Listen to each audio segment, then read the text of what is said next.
So in this video, we are going to talk about the little things that makes the big differences. In being effective, the little things about your approach, about your attitude, about how you feel in the public, and we are only going to focus on these things because they can be changeable.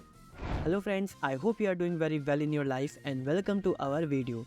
So this video is a summary of Think Fast and Talk Smart, which is about 60 minutes. In this video, you will find main rules of Think Fast and Talk Smart.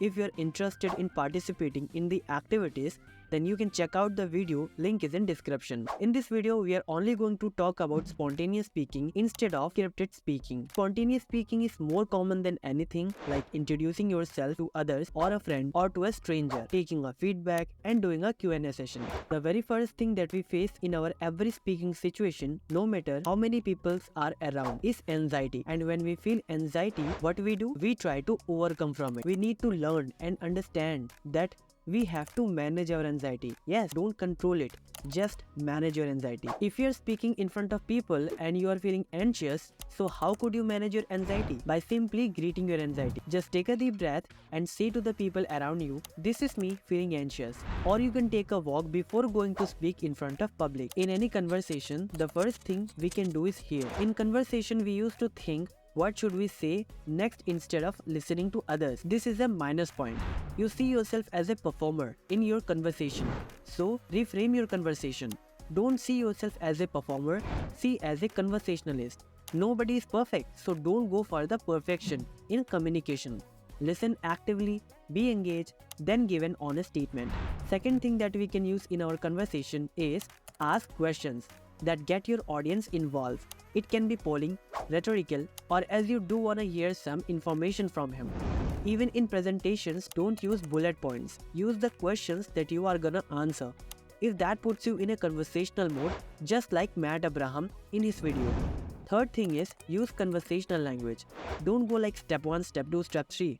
Go like the first thing we can do is here. And the second thing that we can do is this.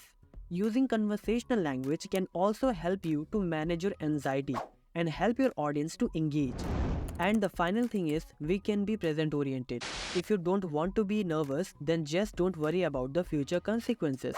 If you're anxious, then reduce your anxiety by taking a walk around the building.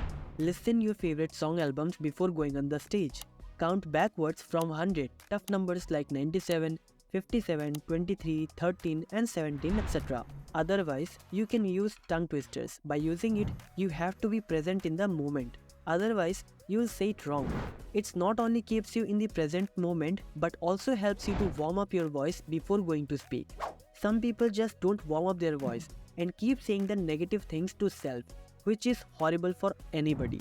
So take a deep breath, calm down, warm up your voice, take a walk and use positive words and go rule the stage. Do you guys know that why public speaking is very tough for us? Because we build the fears which is literally not existed. There are a few things that we should focus on and then remove them. So the first thing is don't get in our own way. We want to make our speech memorable, perfect, make things right. These are the burden that causes us nervous and we perform badly. So first thing that you can do is get yourself away. If you are still nervous, then try to shout the wrong name of any objects because it will force you to think so that you cannot say the things right.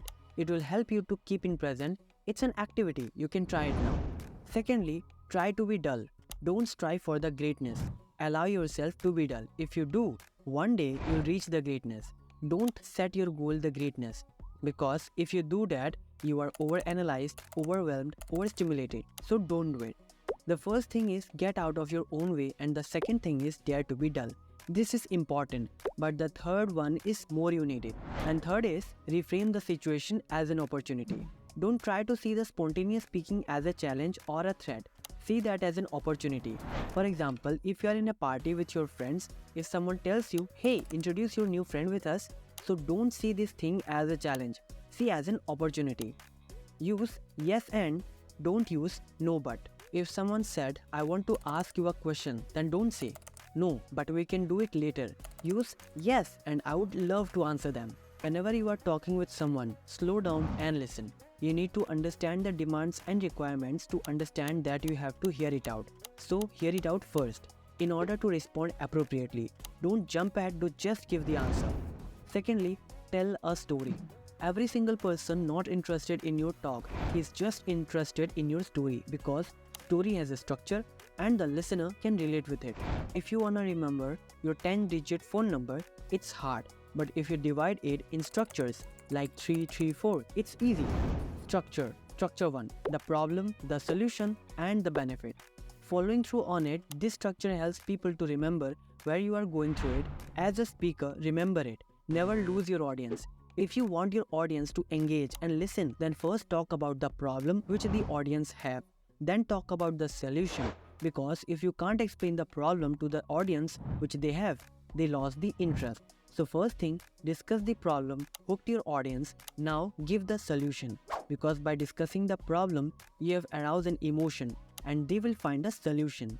Then talk about the benefits. And what should you say in benefits? Talk about the end results of the problem, about how they will feel after solving the problem, and about the process, would they like it or not. Structure 2.